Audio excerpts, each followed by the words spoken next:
As-tu peur de ne pas bien passer à la caméra? As-tu peur de dire: «Putain, j'ai pas les bonnes lumières, putain, je sais pas quoi faire»? As-tu peur d'oublier ton texte? Te dire: «Ah putain, je sais pas ce que je dois raconter».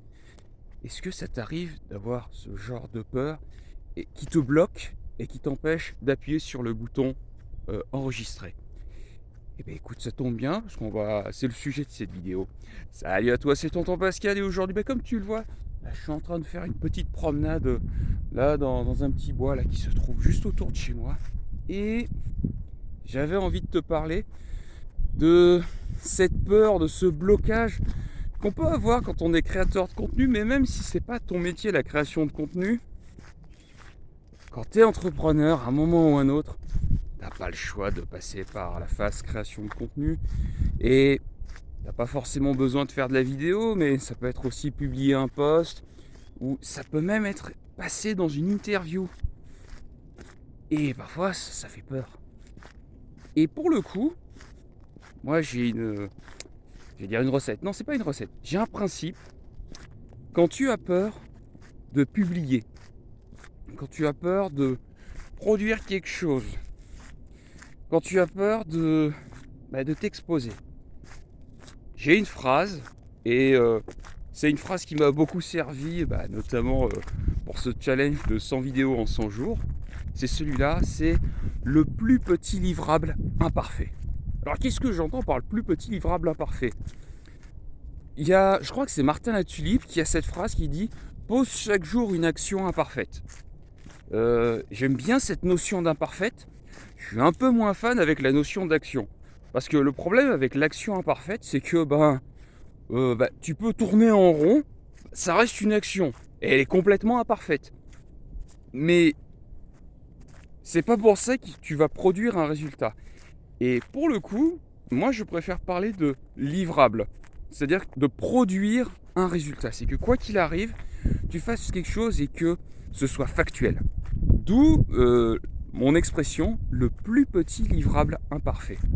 C'est-à-dire, quoi qu'il arrive, peut-être pas chaque jour, mais fais le maximum pour produire un livrable imparfait, un résultat imparfait. Exemple concret. Regarde la vidéo que je suis en train de tourner. Concrètement, il y a potentiellement le soleil qui se trouve derrière moi. J'ai peut-être pas un bon son, peut-être qu'il y a du vent et que peut-être que quand je vais voir la vidéo, je vais me dire: oh putain, c'est pas possible, on t'entend pas, va peut-être falloir la refaire. Je suis en train de parler en marchant. Aucune condition pour faire une excellente vidéo. Pourtant, je le fais quand même. Je continue à produire ces vidéos. Pourquoi?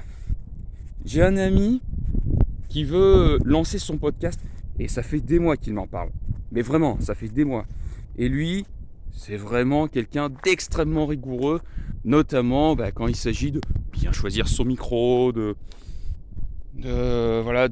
choisir le bon angle, voilà. Il veut vraiment faire la meilleure qualité possible. Le problème, c'est que lui, il n'y a toujours pas un épisode qui est lancé. Alors que moi, cette vidéo, il me semble que ce sera la 58e vidéo. T'imagines que j'ai produit 58 vidéos en 58 jours, tandis que mon ami, il a toujours pas sorti un épisode de podcast. C'est ça, le plus petit livrable ou produit imparfait. Produis quelque chose aujourd'hui, même si c'est pas parfait, même si c'est le truc le plus moche que tu peux sortir aujourd'hui, fais-le. J'ai un autre ami qui s'appelle David Valls Imaginant. Il dit: fait vaut mieux que parfait. Et il a tellement raison. Vraiment, il a tellement raison. C'est produis quelque chose et tu auras largement le temps de l'améliorer après. Et c'est ce que je vais faire. Moi, c'est ce que je vais faire, c'est que derrière, quand je vais avoir produit mes vidéos, forcément, je vais tirer des leçons. Et je tire déjà des leçons. D'ailleurs, dans pas longtemps, je vais faire un petit bilan de mon challenge, puisque là, j'en suis à 58 vidéos. Donc, je vais commencer à faire un petit bilan. Et c'est génial. Tout le contenu que je produis en ce moment, ça va me servir. Je vais pouvoir le recycler. Et c'est pas grave, tu vois, si dans tout ce que tu as produit, bah, il y a des choses qui sont pas parfaites et que tu vas devoir améliorer. C'est pas grave, tu sais pourquoi? Parce qu'au moins, tu peux partir sur quelque chose de concret. Tu es pas dans ton esprit en mode: «Oh attends, j'aimerais bien faire ça, ouais, il faudrait peut-être que j'améliore ça». Non! Regarde de là où tu pars, tu as produit quelque chose, bah, c'est pas grave. Moi, t'imagines qu'à la fin de mes 100 vidéos, je pourrais me baser sur les 100 vidéos que j'ai produites et me dire: «OK, à partir de ces vidéos, qu'est-ce que je vais pouvoir améliorer?»